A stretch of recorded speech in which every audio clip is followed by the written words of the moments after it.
প্রিয় দেশবাসী, আজকে আপনাদেরকে দেখানো হবে আমাদের মাদ্রাসার ছাত্রগুলি পশ্চিম কাছারি বাজারে বসে আছে। তারা বাঁশ তুলবে, তারা এই যে দাও টাও লইয়া বসে রয়েছে। মাদ্রাসার মুন্সিরা তাদেরকে এখানে বসায় রাইখা চলে গেছে। আচ্ছা, আপনারা বলেন তো কিসের জন্য আসছেন? আমরা সবার মাহফিলের জন্য বাঁশ কালেকশন করতে এসেছি। বাঁশ কালেকশন করবেন আজকে? জি কবে যাইবেন? এখানে বৈশা থাকতে থাকতে তো বেল গেল গা। যাইতে হবে, আমাদের হুজুর এখানে গেছে। আপনাদেরকে বসায় থেকে গেছে এখানে। জি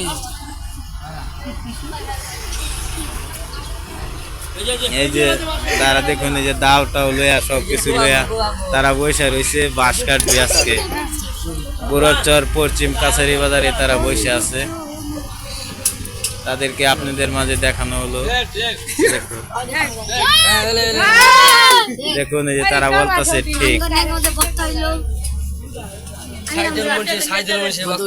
বড় মুন্সি, আজকে এইটুকুই, ধন্যবাদ।